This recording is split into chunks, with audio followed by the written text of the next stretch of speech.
Hey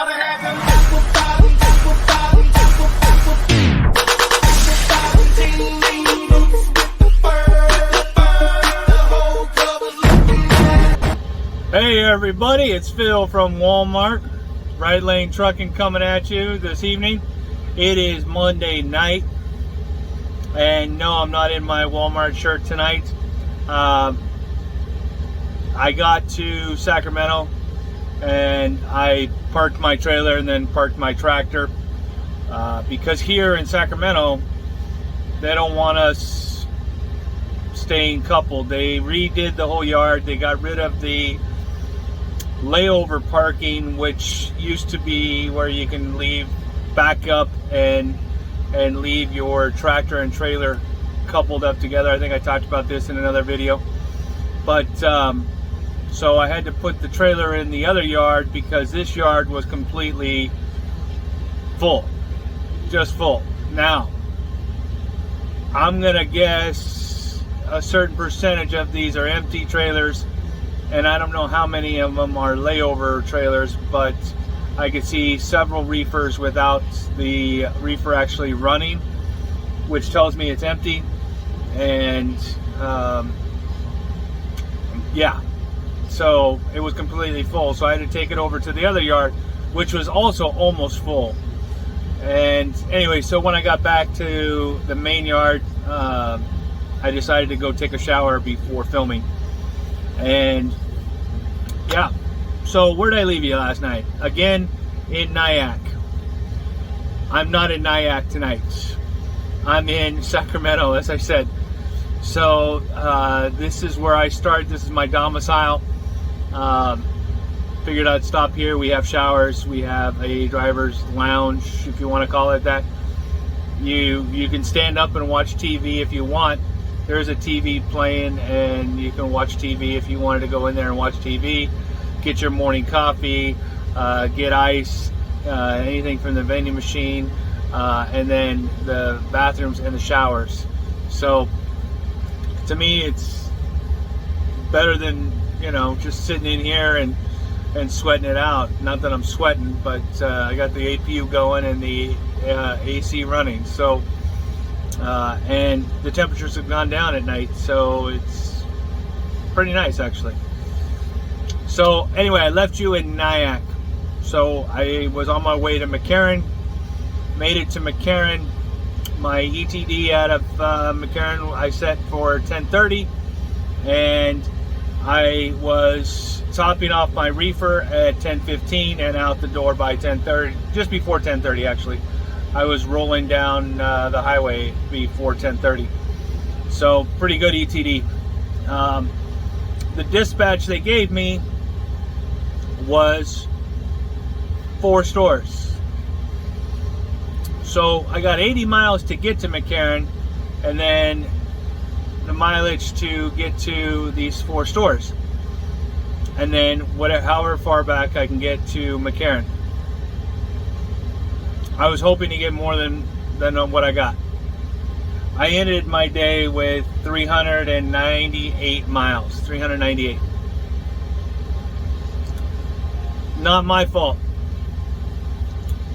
I got held up at one of the stores for an extended period of time, and I'll talk about that when I get to that store.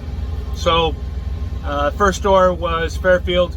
Seems like I've been going to that one. I was there yesterday and then again today. So I've been going to that one a little bit more frequently, and I think it's just luck of the draw. At least that's what they say. It's luck of the draw. Fairfield, left a note in there. Nobody is ever in the back area, or if they are, it's not their responsibility to unload the trailers, so they don't answer the door either, or even come to the door when you knock on it. Today, nobody was back there at all.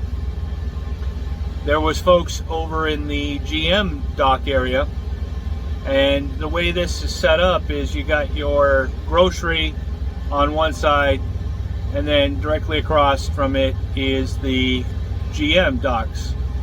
And so you face they face each other, but they're on opposite sides of the building.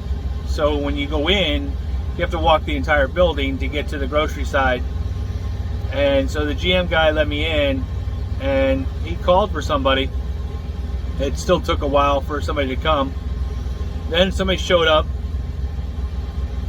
worker, an associate, and it wasn't a coach or a team lead, if that's what they're calling them. And so I had to wait for the team lead. The team lead is then waiting for somebody else to help unload it. It just took a while. Let me put it that way. It took longer than it should have, or it should. I mean, again, you know, we as truckers, we sit. It's okay to take a walk, but if you're trying to be productive, not having somebody in the back area when you are arriving makes a huge difference. And you have to walk all the way around. You're wasting time to do that, and then trying to track somebody down to help you unload. So got out of there just in less than an hour, which is normal, I guess. You know, we plan for an hour. At least I plan for an hour at some stores. Some stores, they get you in and out real quick. It just depends on what you have and how many pallets, and are they ready, are they around, can you find them, that type of thing. So my next store was from Fairfield I went to Richmond, California. And I think I've talked about this store before. It is a very tight dock, and I'll put some pictures of it on there. There's a note in there that says it's a tight dock, and it's no joke. One door is right up against a brick wall. The other one is just real tight in the middle. And the easiest one I found so far is the one closest to the road.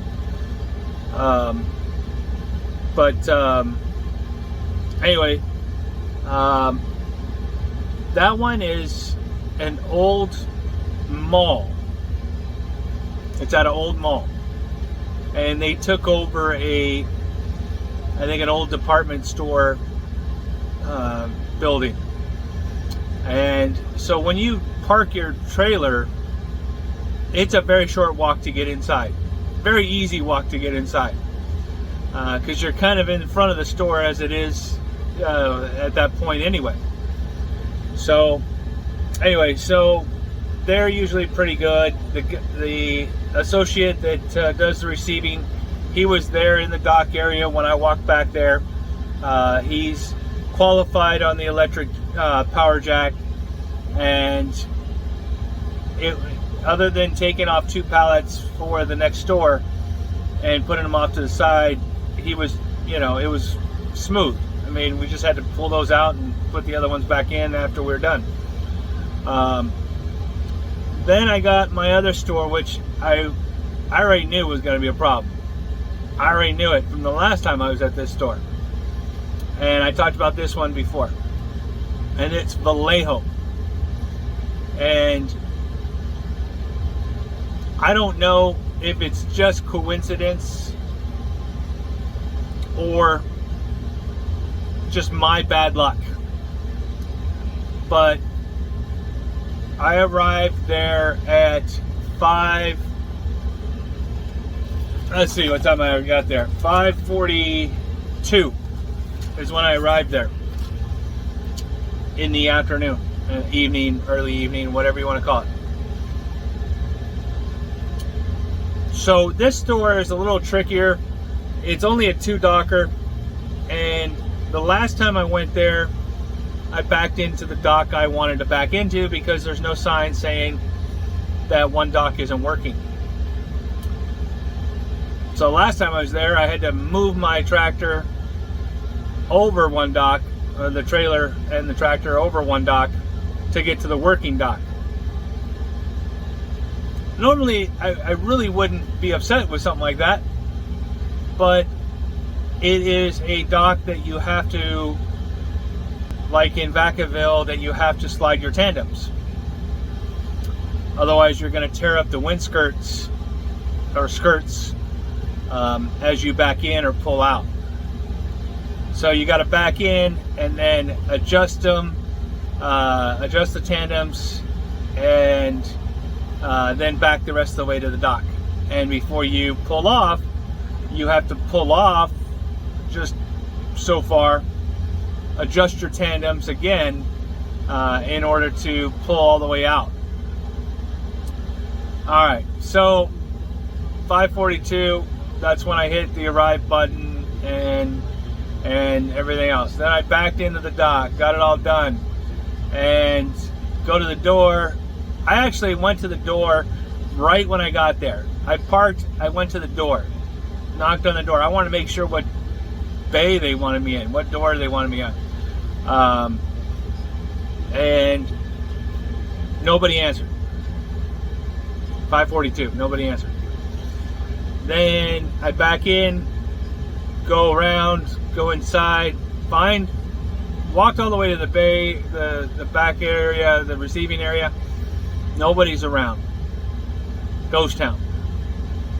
So I start walking the store, find a team lead inside the store, and she regretfully tells me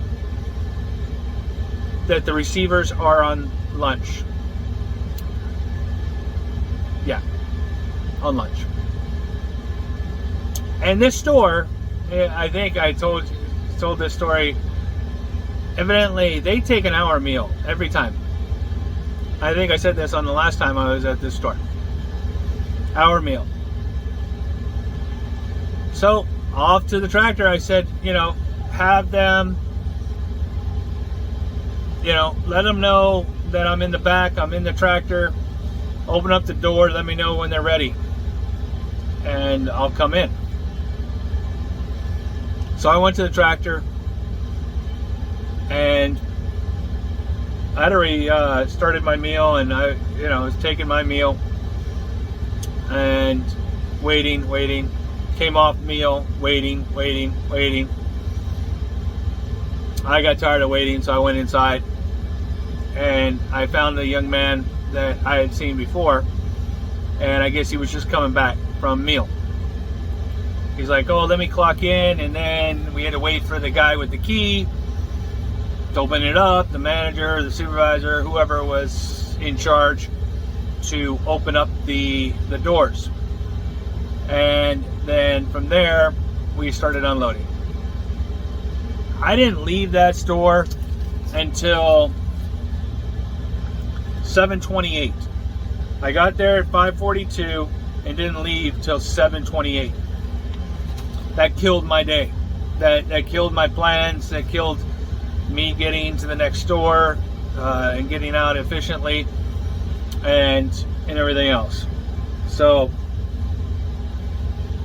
it stopped me from getting over 400 miles, obviously. I would have been a little further. I probably would have been doing this from Nyack again. Who knows? So the next store was right down the road. Literally right down the road. I wish I could have said, you know what, let me just go deliver. If I'm going to have to wait, let me go deliver to this store, deliver out of order, right? But that store would have had to take off a bunch of pallets and then put them all back on. And I was not going to have that, to do. They were only getting 5 pallets, 2 produce, 3 meat, and they would have had to take off like 8. I think 8 pallets was for that other store. So let me see. 7 pallets. 7 pallets they would have had to take off just to get to theirs, and then put those 7 pallets back on. So really, they would have had to deal with 12 pallets rather than 5, and that wouldn't have been good for them. So obviously, I couldn't do that. even though the store was literally right down the street, like 5 miles down the street maybe. But that one is a town, I guess it's a town, that I've never heard of before. Small little town or whatever, but it has a nice big Walmart though. American Canyon is what it's called, American Canyon. So I got to the dock there, really nice. You know, the GM is on one side of the building, the southeast corner, and the grocery is on the northeastern corner of the building. And I already looked it up. I saw where it was. There's notes in there as well that said the GM was on the southeast corner, which process of elimination. I said, well, that means the other one is on the other side. Getting in was a little more tricky than I looked at when I looked at the Google Maps, but it was definitely doable. But tricky getting into the back area. And once you're over on the grocery side, it was an easy, you know, the way I set up, it was an easy straight back for me. And so that wasn't the issue. But then after parking, again, go to the door, knock on it. They have a nice ringer. The bell, you could hear the bell and everything. Problem is, nobody's there. Nobody's there. They're out on the floor. So I go in and I walk all the way in, walk all the way back to the receiving area, just to double check, see if somebody's just sitting around, just not answering the ringer. And sure enough, nobody's back there.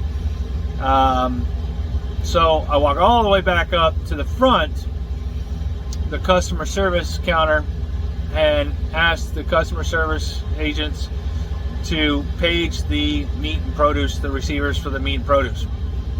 As I'm walking, I go through the produce section and find workers putting stuff away on the, you know, their stocking, putting it out there for our customers to purchase. Oh, are you the receivers? Oh yeah. Well, I got meat and produce. How many pallets? 5. And I could tell that they were looking to probably get to meal soon or their break soon, because he hustled. He was like, oh yeah, we get the 5 pallets off real quick. And I think I heard him say, we'll do this real quick and then we'll go to meal, to the other workers. So I got there just in time. And I talked to the right people. But it left me, you know, it was, I think, just at 60 miles or 60 something miles from there to here. And I had an hour and 25 minutes to go that, or an hour and something to go that distance. That's about as far as I was going to be able to go tonight. And shut down. So that was my day.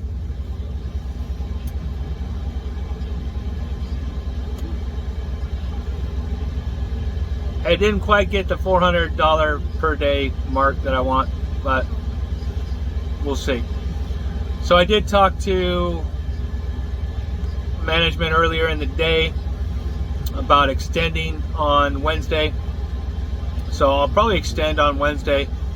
I got to talk to them in the morning before I leave to go to McCarran and find out if they're still offering the extension bonus and how much that is.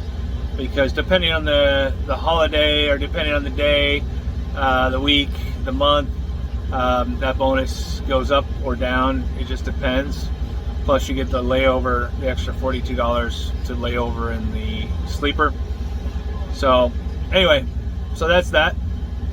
And my tip of the day, my kind of aha moment, and which is not an aha moment, it's something that I've always watched out for. and I used to talk to my trainees about, is pedestrians. So that store in Vallejo, unfortunately, there are quite a few homeless people around and about that area. Not necessarily around the store, but around the area. And they are walking around in and out of the store area as well. But that area in general is not in the... There's a lot of homeless people leaving pedestrians that you have to watch out for. And when you're driving, you have to be very cognizant of those pedestrians, because you never know what they're going to do. And I'm going to give you an example.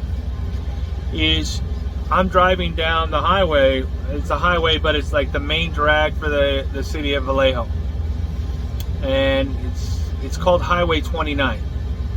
It's really a street. It is what it is. There's a gentleman off to my right, and he looks like he wants to cross. He's at the crosswalk, and he starts to kind of take one step forward, then one step back, then one step forward, then one step back, like he's trying to go. He was looking for a break in traffic. I don't know. I really don't. Couldn't tell you exactly what was going on in his head. So I went ahead and stopped short of the intersection and threw on my flashers, and the car next to me stopped, and we were going to let him go across the intersection in the crosswalk. After a couple of those dance moves, forward, backward, kind of more of a rocking motion, we decided to go. Now, you think I just hammered it and went past him? No. I don't know what he's going to do. I don't know what's in his head, because, like I said, I saw him from a distance, and other cars were going to stop and let him go, and then they went. And then I got up to where he was and saw him, and I was going to let him go. And it just looks like he was just standing there, maybe going, maybe not going. My point to this is, you have to watch out for these pedestrians. And as I passed, he's on my right. As I passed, I checked my right mirror to make sure he's staying right where he was. That way, if he started to lurch forward at all, I could just slam on those brakes so that we don't collide. Or if we collide, I'm stopped. Let me put it that way.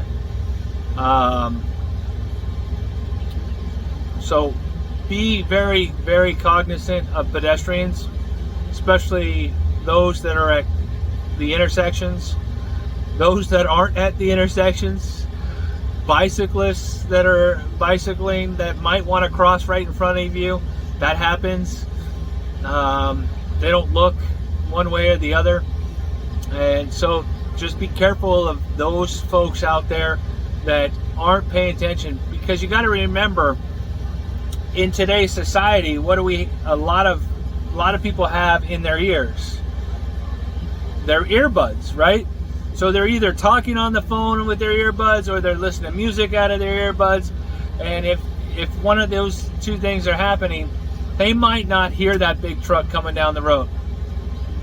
So you've got to watch out for them and make sure that the two of you are safe as you pass. So that's my tip for today. Watch out for pedestrians and bicyclists, because you just never know what they're going to do. We always talk about the other motorists, but we don't talk about pedestrians and bicyclists that much. So for Phil from Walmart, Right Lane Truckin', I'm going to hit the hay, and I'll see you guys tomorrow. Good night.